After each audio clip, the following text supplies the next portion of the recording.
Ազգային ժողովի մեծարգո նախագահ, նախագահի հարգելի տեղակալներ, հարգելի պատգամավորներ,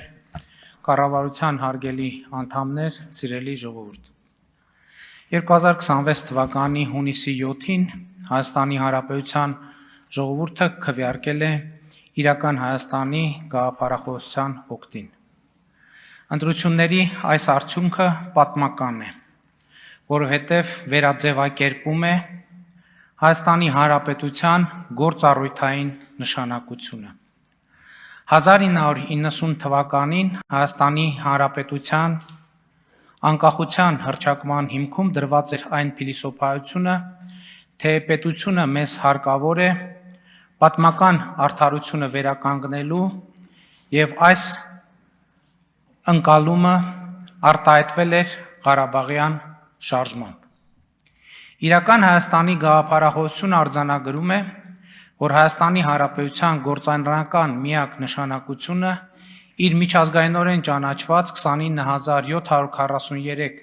քառակուսի կիլոմետր տարածքում իր քաղաքացիների համար խաղաղություն, ազատություն, անվտանգություն, բարեկեցություն ապահովելն է, քաղաքացիների երջանկության համար միջավայր,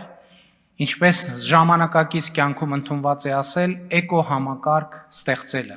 ժողովրդի ինքնությունը պահպանելը եւ զարգացնելը։ Հենց այսպիսի պետության ու տեսլականի օգտին են քվեարկել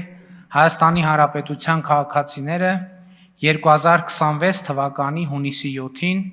եւ այս տեսլականն է, որ անվանում ենք 4-րդ հանրապետություն։ Եվ այսպիսով կարող ենք արձանագրել, որ 4-րդ հանրապետությունը հիմնադրված է, 4-րդ հանրապետությունը իրականություն է։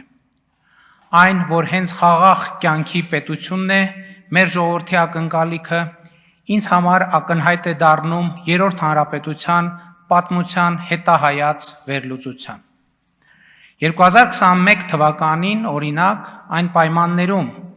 երբ ընդդիմությունը զարգացնում էր պարտված իշխանությունը պետք է հեռանա թեզը, ժողովուրդը վստահության քվե տվեց քաղաքացիական պայմանագիր կուսակցությանը։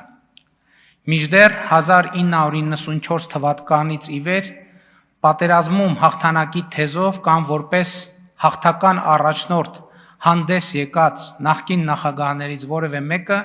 ընտրություններում չի ստացել ժողովրդի վստահության մանդատը եւ ստիպված է եղել բռնազավթել իշխանությունը կեղծիքների,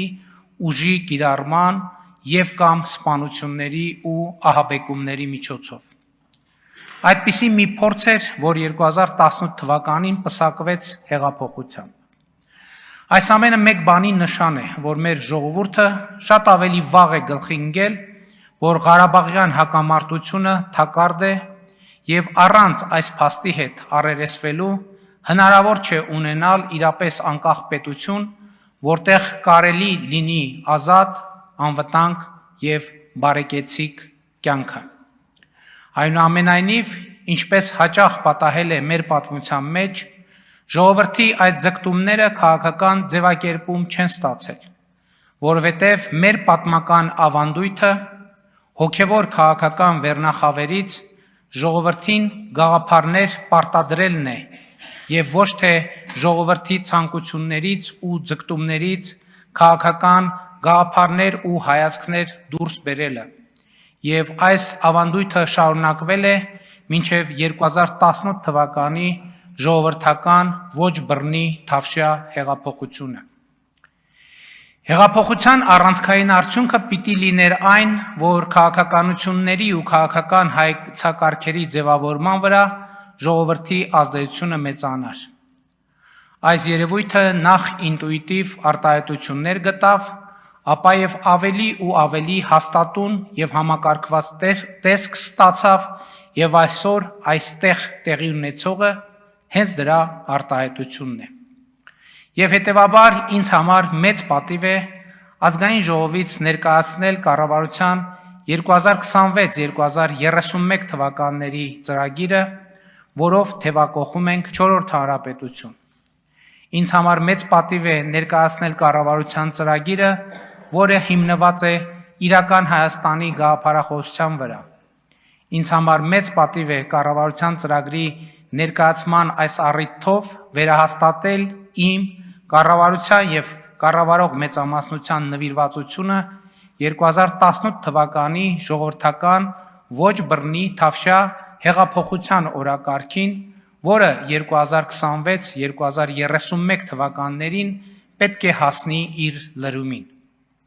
Իսկ ո՞րն է հեղափոխության օրակարգը։ Արդարության միջավայրի հաստատումը, անպատժելիության եւ օլիգարխիայի բացառումը, ապօրինի ձեռք բերված գույքի վերադարձը պետությանը եւ ժողովրդին, հանրային լայն հնչեղության հանցագործությունների բացահայտումը եւ մեղավորներին պատասխանատվության կանչելը, կոռուպցիայի զերծ պետության հաստատումը, ժողովրդավարական ինստիտուտների զարգացումը, թափանցիկ եւ մասնակցային կառավարումը։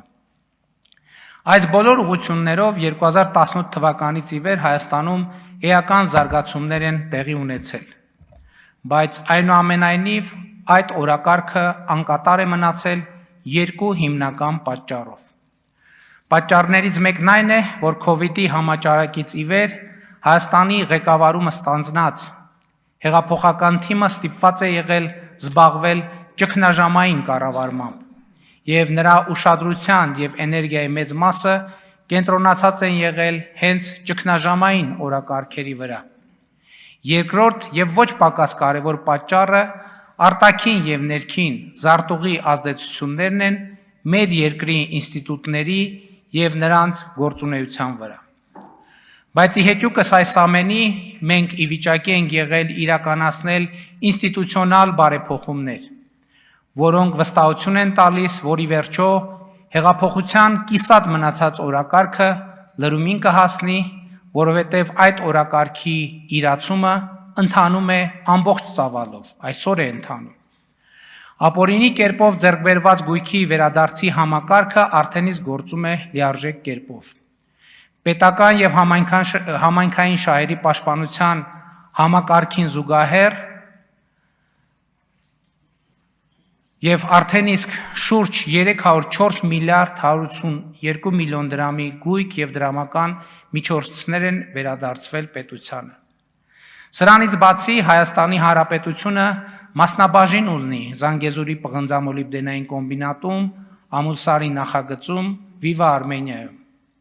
Հազարավոր հեկտարներով հողեր, որոնք դե յուրե կամ դե ֆակտո ապօրինի կերպով սեփականաշնորհված էին, վերադարձվել են համայնքներին եւ կառավարությանը, այդ թվում բանակցությունների միջոցով։ Էլ չեմ ասում այն փաստի մասին, որ Հայաստանի Հանրապետության պետական բյուջեի եկամուտները 2017 թվականի համեմատ 2025 թվականի արդյունքներով ավելի քան կրկնապատկվել են, եւ այդ մուտքերի մեջ բացի տնտեսական աճը, էական դեր ունի ստվերի կրճատումը, որտեղ գեներացված ահռելի միջոցներ պետական բյուջեի փոխարեն հեղափոխությունից առաջ հոսում էին բոլորիս հայտնի մարդկանց գրպանները։ Կառավարության 2026-2031 թվականների գործունեության ծրագրում արձանագրված է մինչև 2031 թվականը շուրջ 2 միլիարդ դոլարի ապօրինի ծագում ունեցող գույքի պետությանը վերադարձնելու հրամայականը